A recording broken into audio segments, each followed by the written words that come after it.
Hi అండి, ఈరోజు easy and simple chicken curry చేసేద్దామా. దానికోసమని ఉల్లిగడ్డలు, కొబ్బరి ముక్కలు, ధనియాలు వీటిని డ్రై రోస్ట్ చేసుకోవాలి. చూడండి, ఉల్లిగడ్డల్ని అండ్ ధనియాల్ని, కొబ్బరి ముక్కల్ని ఇట్లా పెనం పైన డ్రై రోస్ట్ చేసి ఒక ప్లేట్లో తీసుకోవాలి. ఆ తర్వాత బగోనా పెట్టి అందులో ఆయిల్ పోసి కొన్ని షాజీరా, దాల్చిన చెక్క, ఉల్లిగడ్డలు వేసి అవి వేగాక కొంచెం అల్లం వెల్లుల్లి పేస్ట్ వేసి వేగనివ్వాలి. వేగిన తర్వాత కొన్ని టమాటా ముక్కలు వేయాలి. టమాటా ముక్కలు కూడా వేగడానికి ఒక 5 minutes టమాటా ముక్కలు వేసి మూత పెట్టేసుకోవాలి. కర్రీ సింపుల్గా టేస్టీగా చాలా బాగా కుదురుతుంది. ఒకసారి ట్రై చేసి చూడండి. ఎప్పుడైనా ఏ కర్రీలోకైనా ఉల్లిగడ్డలు గోల్డెన్ బ్రౌన్ లాగా వేయించుకుంటే చాలా టేస్టీగా ఉంటుంది ఆ కర్రీ. టమాటాలు వేగడానికని ఒక 5 minutes మూత పెట్టేసుకోవాలి.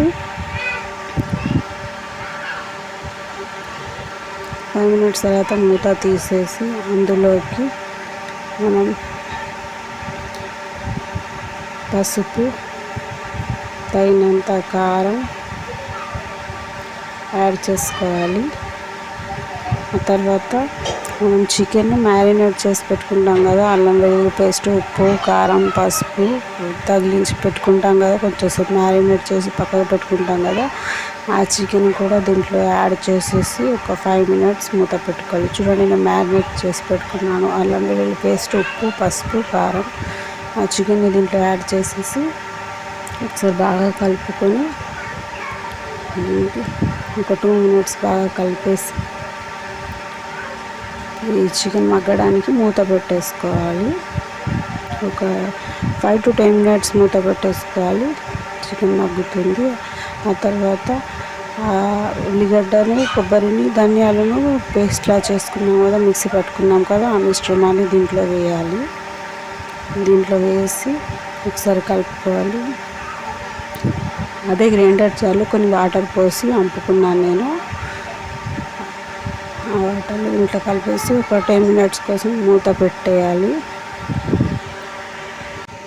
ఒక 10 minutes తర్వాత మూత పెట్టేసి తీసిన తర్వాత ఇట్లా కూర ఉడుకుతుండగా కొన్ని కళ్యామాకులు వేసుకోవాలి. అండ్ గరం మసాలా యాడ్ చేసుకోవాలి. గరం మసాలా యాడ్ చేస్తే టేస్ట్ బాగా కుదురుతుంది. మీకు ఇష్టమైన ఎంత నచ్చుతుందో అంత క్వాంటిటీలో వేసుకోవచ్చు. గ్రేవీ కోసమని నేను ఒక గ్లాస్ వాటర్ యాడ్ చేశాను.